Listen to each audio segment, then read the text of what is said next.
Without further ado, we also want to thank our sponsors, the Allen Foundation, AmeriQ Credit Union, the Cayuga Community Fund, Wegmans, Partnership for Results. We have some of their kids in there. Thank you to Sue Muldoon there. Am I forgetting anybody else? That's it? All right. So, on with the show. Ladies and gentlemen, we present the premiere of Auburn's very own musical about the history of Auburn, Famous Auburnians.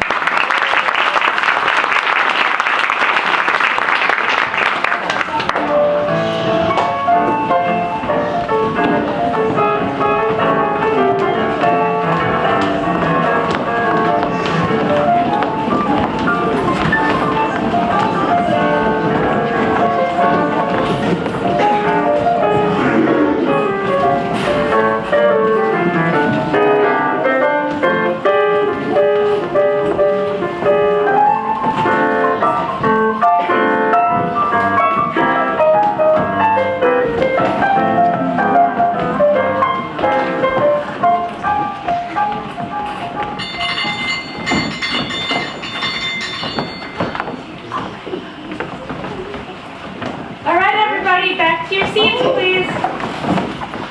Back to your seats, please.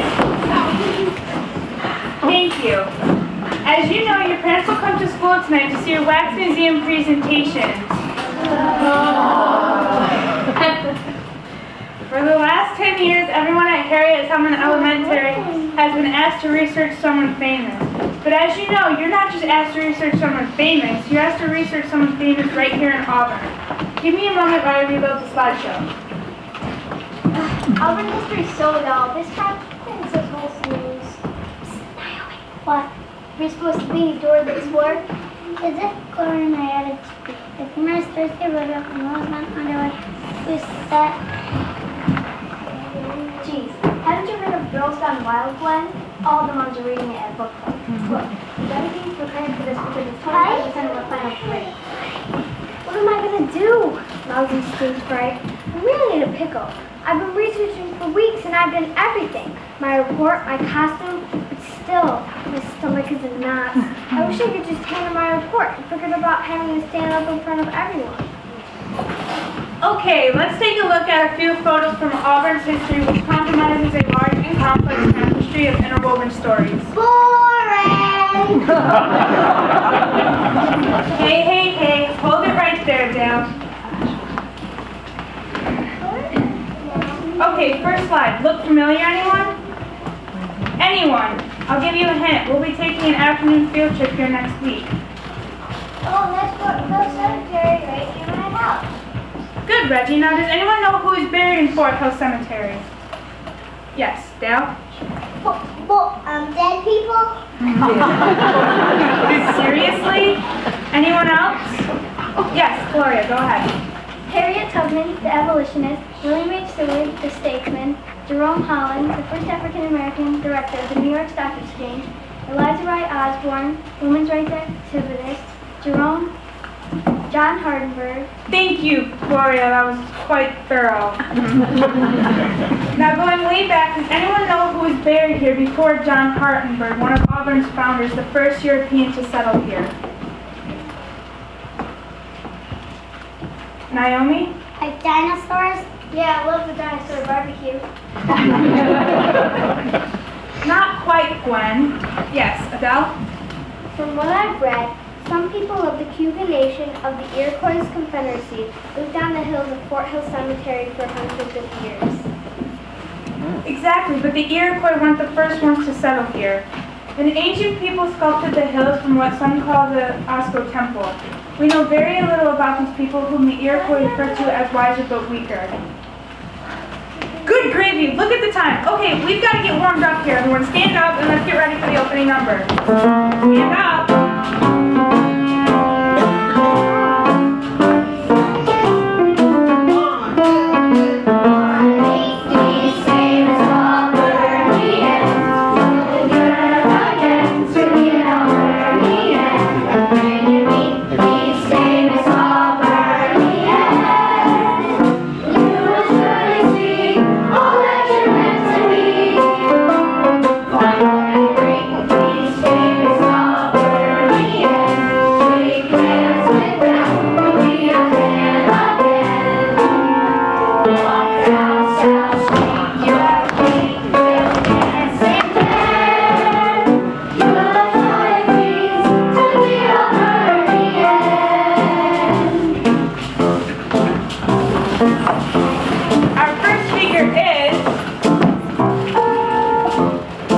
3, nice costume. Let's see who you are.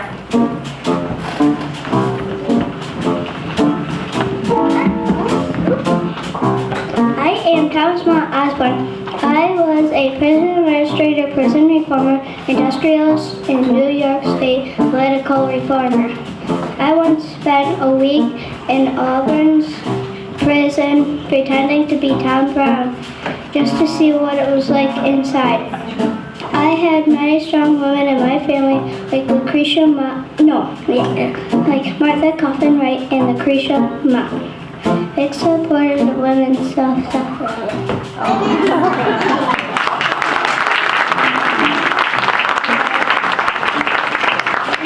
Women's suffrage, Dale.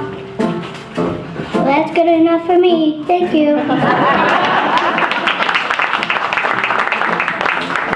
Excellent work. Just go nice and slow for your parents to hear you tonight. Okay, folks, onto the bridge.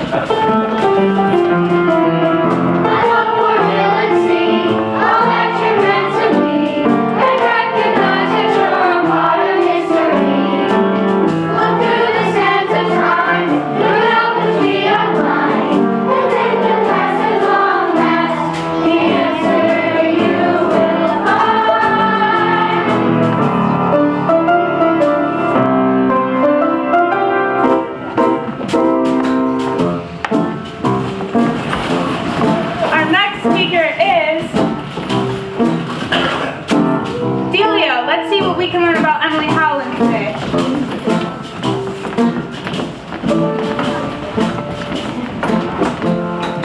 Hello, my name is Emily Howland. During the Civil War, I taught freed slaves and believed that education was the key to true freedom. As a close friend of Susan B. Anthony and Harriet Tubman, I worked as a suffragist, so I'm working for women's right to vote. Excellent job. You can take your seat now.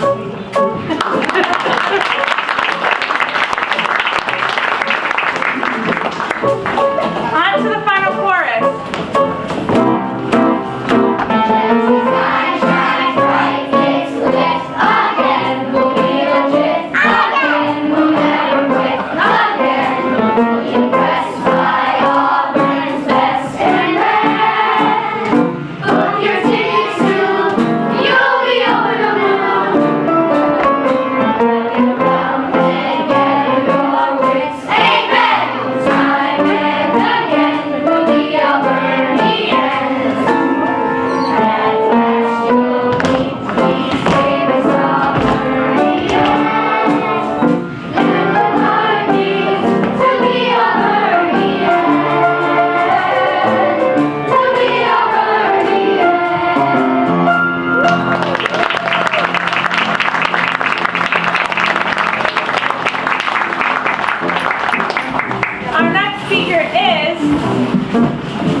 It's okay, Adele. I know you worked extremely hard and have lots to share with us today.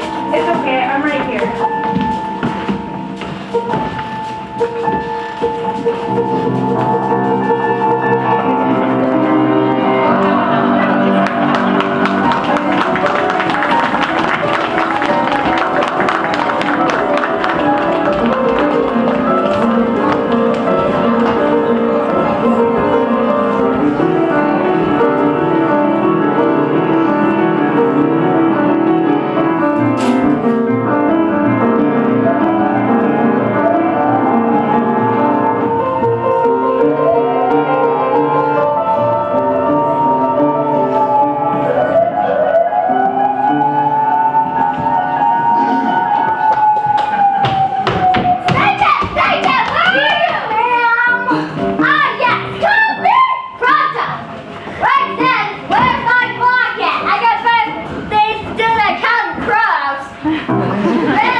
Where are the lights you promised me?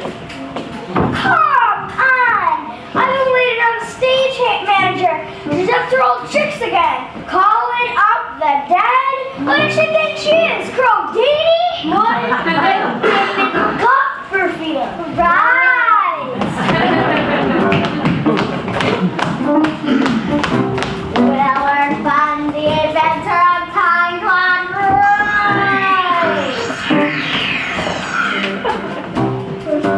Burkeville Hall, the inventor of the fire hydrant room. Doubleday, inventor of baseball and Civil War General Rice. Julius Swanberg, architect and artist Rice.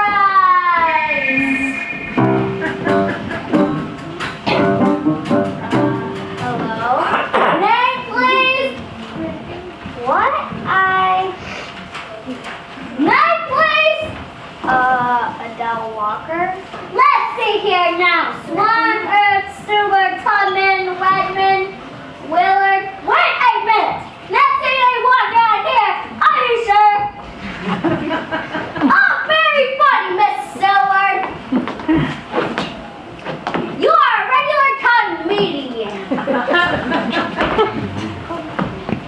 Sign here, please. What is it? What is it? This is just scribbles and scratches. It's your contract, silly! Honestly, what's got into you tonight? Whoa, we're on time here, Mom. Just sign here, please. Oh, great. Look. You're up after Harriet Tubman. So you better get to your dressing room and pull yourself together. You don't even have your costume on yet. The fabulous part and Rosa waits for no one. Not even the lovely Miss Fanny Stewart. But my name is Adele. Yeah, and I'm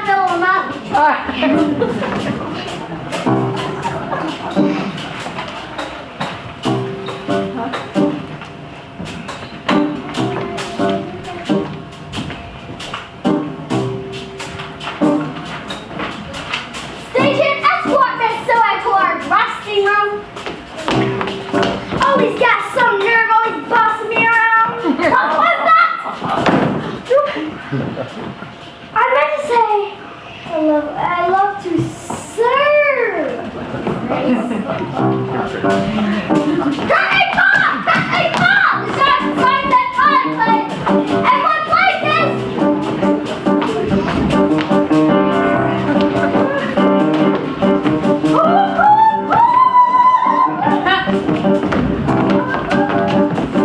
Bravo, the music's here. We're done for. Yes, and the kids have a very large amount of doo-doo. Now listen here, director. I pull out Wealth Crow's money into the show, see? I got a lot right on this little act, see? So I'm counting on you, see, to bring us to the top. See? But I'm really under Mr. Adele's thumb on this one, sir. It's got me buried in paperwork and foam balls. I'm just not able to let my creative juices flow. Yeah, and he had me filing out forms for at least 60 hours last week. Alone. Cool. Now listen, you two. Don't make me crawl on this one. Mr. Adele's got an infamy, see? So I don't care what you gotta do to make this thing a hit, see? Gotta bring the cheddar, see? The mozzarella, see? The gravy, see? The common bread. Yeah, we got it. That last one was a little bit of a stretch.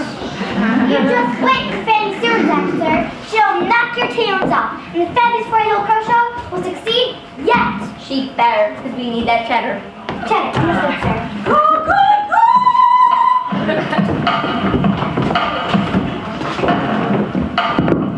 MC Crow coming at you at a crazy pitch. How's it flying, Auburn?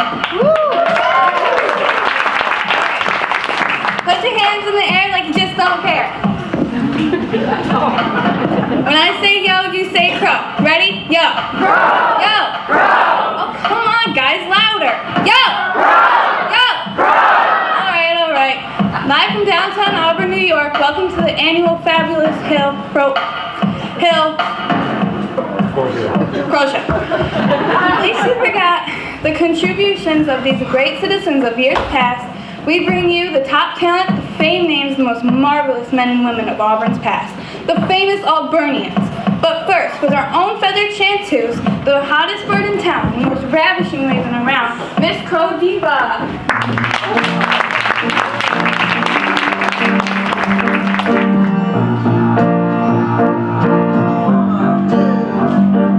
You're beautiful, that's for sure.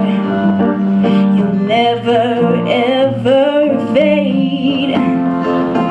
You're lovely, but it's not for sure that I won't ever change. Though my love is rare, though my love is true, I'm just a bird, I'll fly away. I don't know where my home is, I don't know where my nest is. I'm just a bird, I'll fly away. I don't know where my feet is, I don't know where my home is. I'm just a bird, I'll fly away. I don't know where my home is, I don't know where my nest is. Baby, all I need for you to know is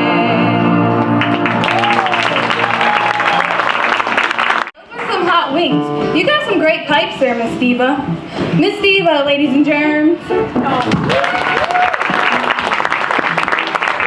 Alright, we bring you our first famous Auburnians. The inventors are up next. Keep it cozy in the next, folks. Excuse me, you're the prostitute, right? Yeah, that's me. Who's asking? My name's Adele, but everybody here calls me Fanny. Theodore Type Case, movie reel. What do I do? I've got really bad stage fright. Earl Sparkle, light bulb. Equal. What? Stage fright, what do I do?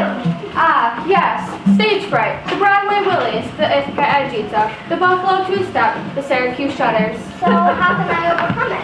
Well, there was this one bird long ways back who imagined the audience defeathered and Presto. No more Geneva Jeebies. No more what? Stage fright, sweetheart.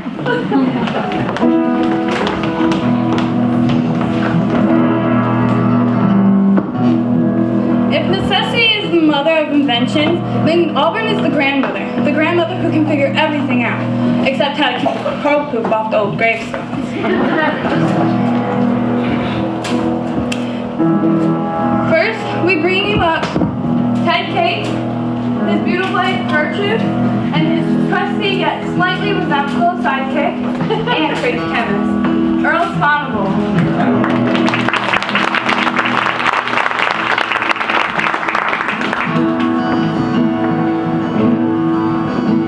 Old Sponable, he helped me out. For days and days we worked it out. With gas and tubes and metal and lights, we toiled away both day and night. Yeah, except it was me doing all the work. Yeah, everything but the housekeeping, the bills, the gardening, the entertainment, the dishes.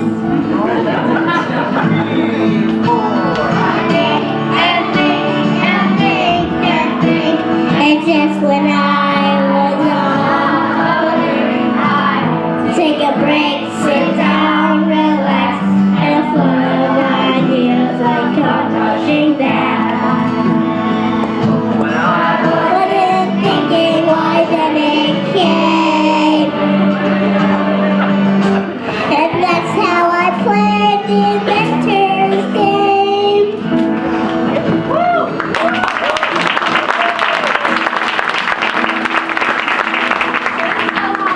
Fire hydrant.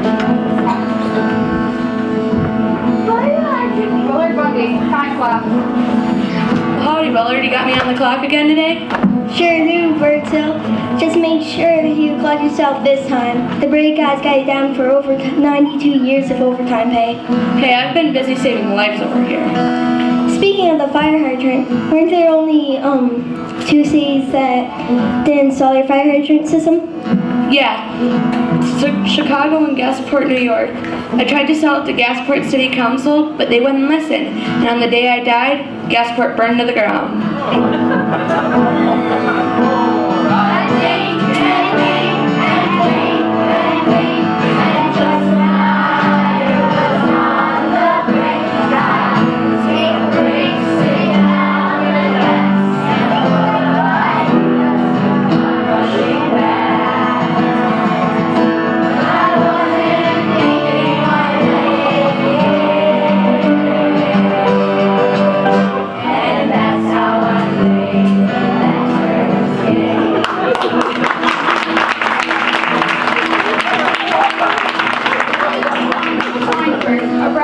Our very own courthouse cemetery, 1/1000th scale, obviously. And Abner Doubleday, a baseball bat for some reason. Yeah, they all think I invented baseball. Me, I played the sport of baseball in Auburn, and when I grew up, I played for Cooperstown Prep School. After deciding that I was the inventor of baseball, they put me in the Hall of Fame right in Cooperstown. What I really did was I went for West Point training camp and trained to be a U.S. military general.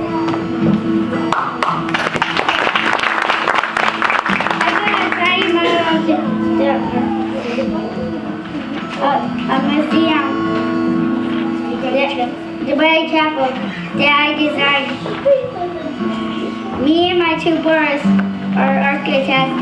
We built buildings across the country, and when I get, I set a promise to Swiper Memorial Arts Center.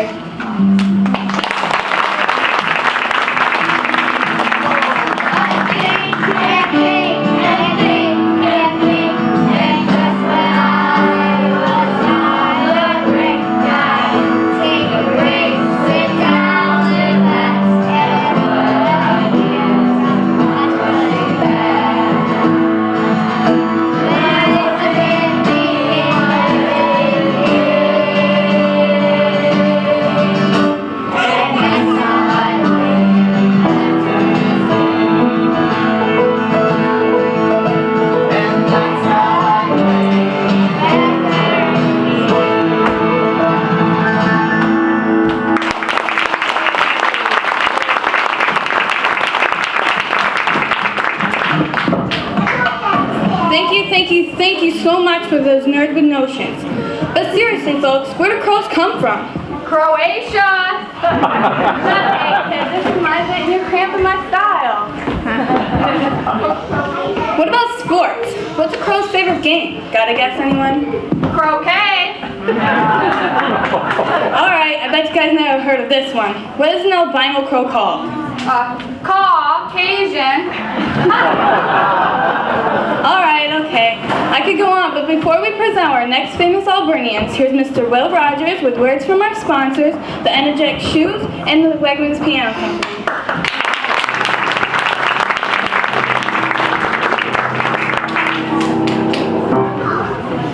Will Rogers here. Now don't you turn off your radio. Don't you touch that dial. Now I'm not trying to sell you anything here, but have you heard about America's smartest walking shoes for women?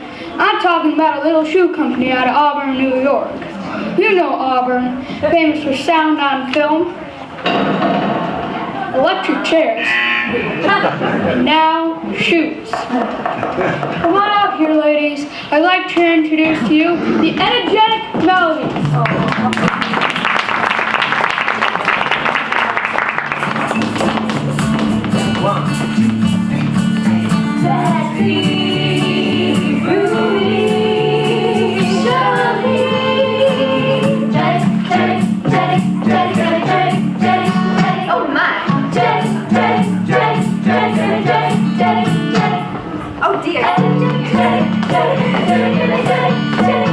Yes, please.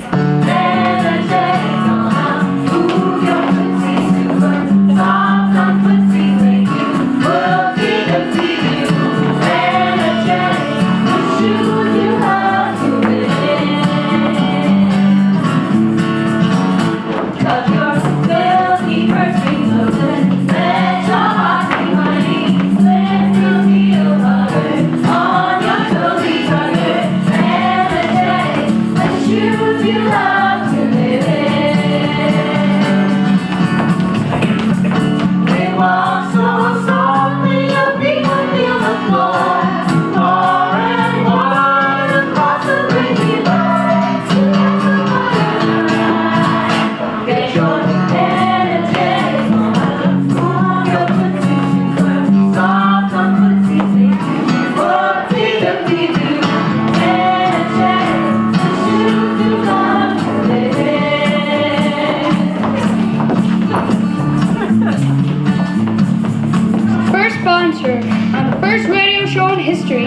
Johnny McCarthy Shoe Company, presenting their 1930 line of gorgeous shoes for all types of women. Short or long, wide or narrow, you need no longer be told to have an expensive foot. With as many models and sizes as you can choose from, Energetics, the shoes you love to live in.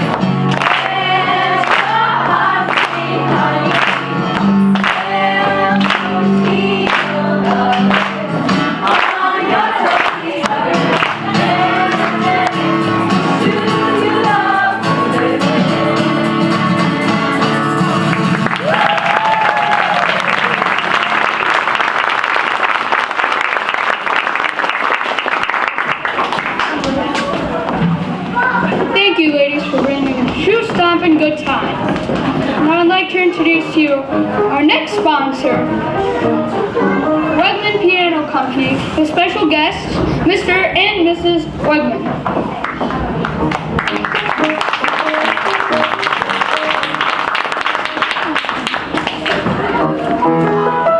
Why, hello there, Mr. and Mrs. Wegman. Can you tell us a little about your pianos?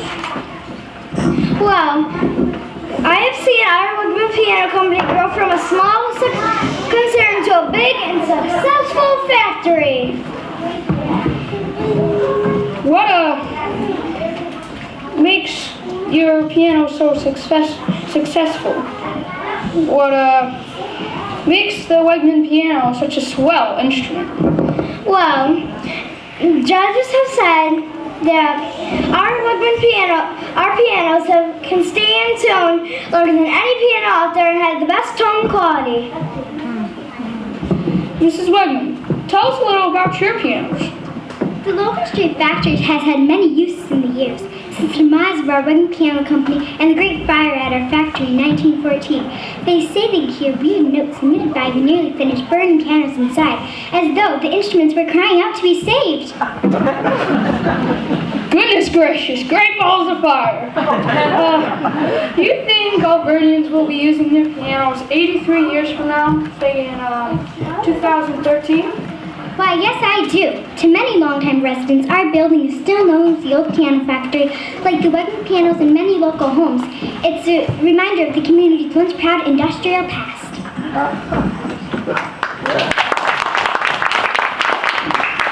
And speaking of our workers, here comes some of them now to show you how a real Wegman piano is really made.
Rogers, folks.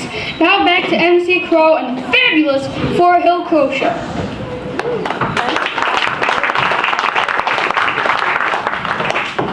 Hello? Yes. Hold on. I'll see. It's a call from Mr. Ardell for you, ma'am. He says if you don't knock it out of the cemetery tonight, he's cutting the whole show. Beak, stock, and barrel. No! I'm not here. Oh, tell him there's a costume crisis. No, not that. Tell him there's a choreography catastrophe. No, wait. Tell him I'm dead. The director says he's dead, sir. He'll call you back as soon as the show is done with.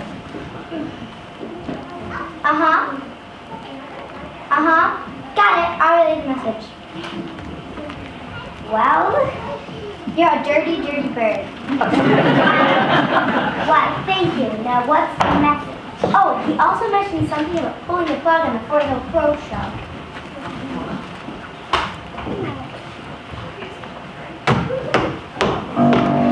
We only got one number left, Miss Silver. Are you ready? Please don't make me do this. Maybe if I shut my eyes real tight, I'll wake up from the pseudo-Bobbyllian musical dream nightmare. I get there. Well, then I have to go on and perform tonight. You can just find someone else to replace you, and we'll rip off your little contract and forget about the whole thing. Really? Nope. Not last. But hopefully for us, not least.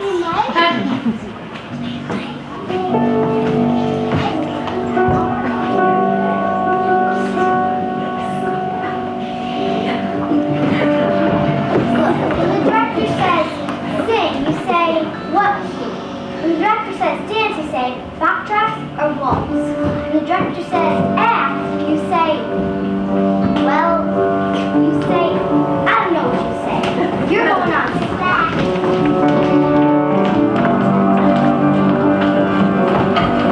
Clap your hands together, folks, for our next famous Auburnians and their hit number, Every Great Dream.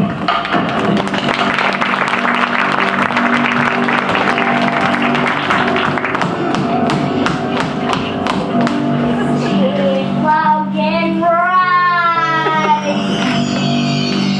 John Hardenberg Rice.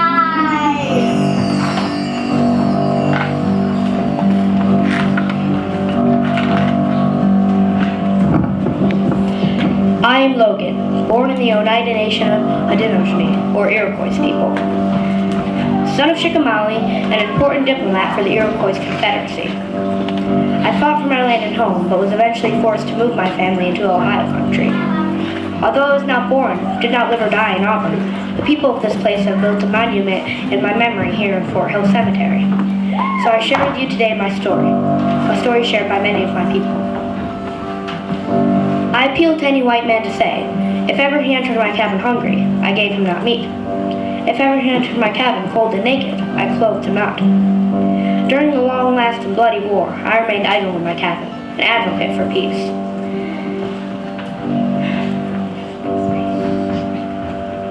Such was my love for the whites. My fellow countrymen pointed as they passed, and said, Logan is a friend of the white men. I have even thought to live with you, but for the injuries of one man who has took all my relations, there was not one drop of my blood in the veins of any other living creature. This has called on me for revenge. I have thought it. I have killed many. I have taken my vengeance. For my country I rejoice at the beams of peace.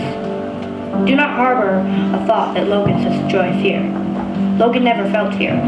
Logan wouldn't turn his heel to save his life. Who is there to mourn for Logan? Not one.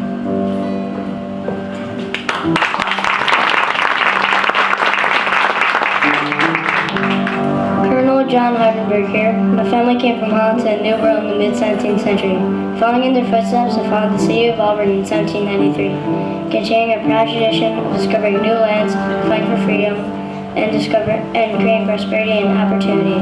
With only my daughter and two slaves, Harry and Kate Freeman, I cleared the first home site in the township of Orleans. Surveying the land and harnessing the power, I could see see the beauty and potential of this valley, and I just knew that thriving city would spring up around me if I just planted my roots and worked hard. If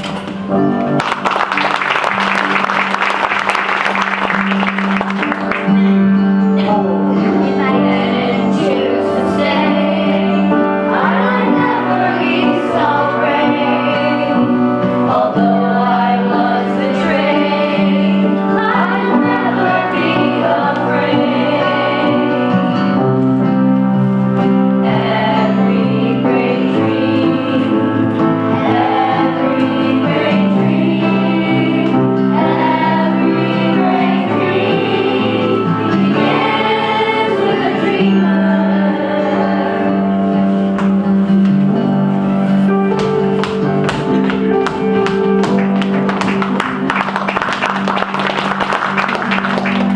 I miss my eyes born right. I like the right eyes born right. Martha, Compton, right. Right.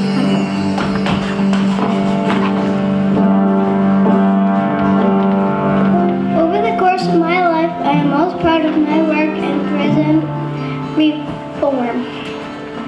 My books and public speaking help to end the so-called rule of silence, floggings, and other prisoner abuses. Myself, I was inspired to public service by my dear mother, Eliza Wright Osborne.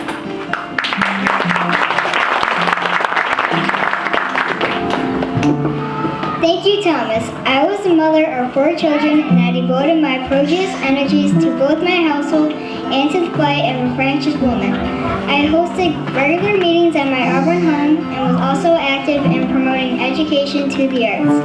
I held leadership positions in women's suffrage organizations until my death at age 81. It's bittersweet, but had I lived to 90, I would have seen the passage of the 19th Amendment that granted the woman's right to vote. Nevertheless, I wouldn't have followed this path if it weren't for my mother, the very dangerous woman, Mother. Thank you for that flattering introduction, Eliza. I was noticeably pregnant with one of your 5 siblings when my sisters came to me at home on Genesee Street, and I felt that error can do no harm when truth is left to combat it.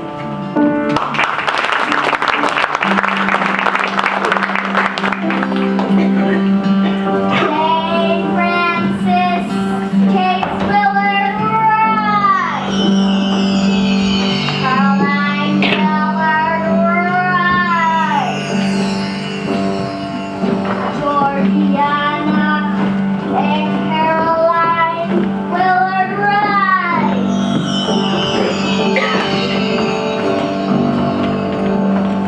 For nearly half a century, my husband, Dr. Sylvester Willard, was prominent in the life and affairs of Auburn. Nearly every citizen knew him, and he held the respect and honor, possessing a genial manner and a kindly spirit. He tried his best to be a good physician, but devoted the later years of his life to our business, the Oswego Starch Factory, the Presbyterian Church, and the Asylum for the Poor, as well as many other charitable causes.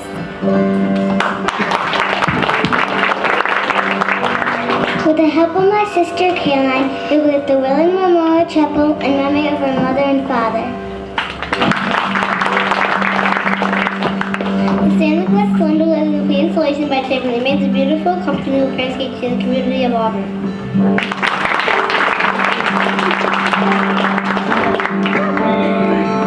If your rights are taken away, we stand up so tall and brave. If we hadn't lived a day, we might always be afraid.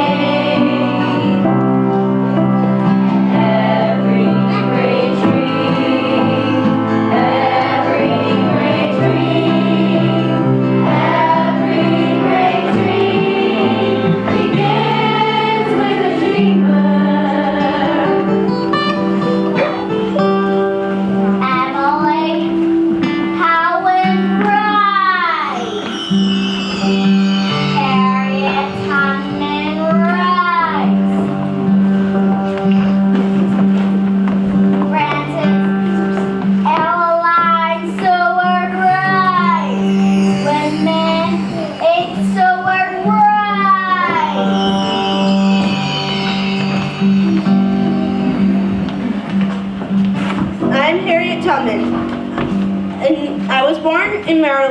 slavery.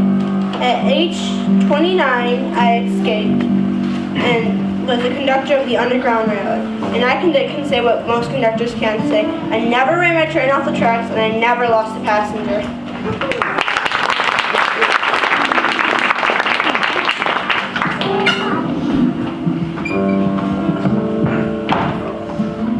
My name is Emily Howland. During the Civil War, I taught freed slaves to read and write and care for the sick during a smallpox outbreak. I received literary degrees, authorized history books, and was the first female director of the National Bank. I devoted most of my 102 long years of life to abolition of slavery. Since all mankind is of our blood, I stand firm in my principles, always having a large-heartedness and regard to race. Stewart, humbly at your service.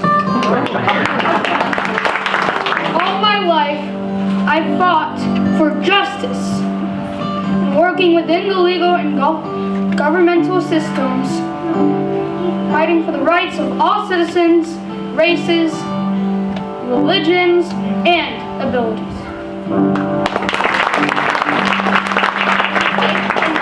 I felt the importance of equality for the future of our children. Come here, Fanny. Join us, will you?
Thank you so much for those nerds with notions. Last but not least, please help me give a warm feathered welcome to our final act, Miss Annie Seward.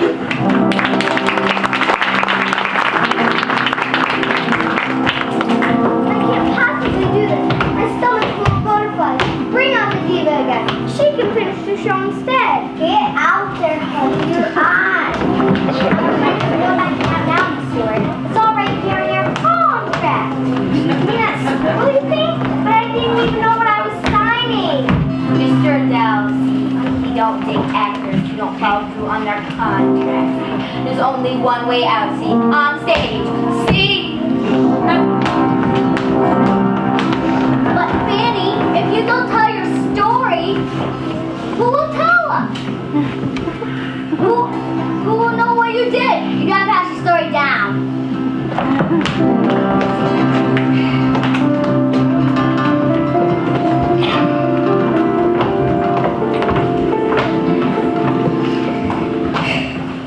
I am Fanny Stewart. I was born into privilege on December 9, 1844. In Auburn, New York, the only daughter of my family to survive to adulthood. My father was William H. Seward, U.S. Secretary of State, a powerful powerful United States Senator and former governor of New York. My mother, Frances Adeline Miller, was a stalwart abolitionist of prominent descent. I was duly accorded a progressive education and upbringing. My mother, who was sick and unable to travel in adverse to Washington social circles, chose to remain at home in Auburn after my father's appointment by President Abraham Lincoln to the office of Secretary of State. When I was only 16, I became my father's constant companion and friend. I devotedly accompanied him into office and to the roiling maelstrom of the nation's darkest hour.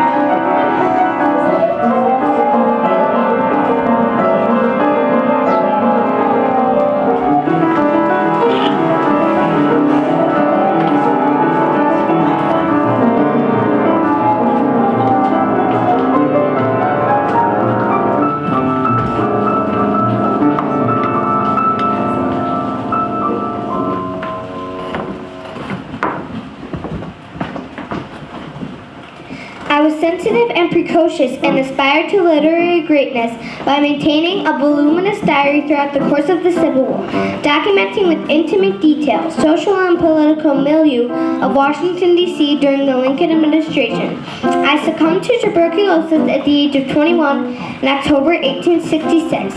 Though my life was short, I made a significant contribution to history by paying attention and recording the stories unfolding around me. Thank you.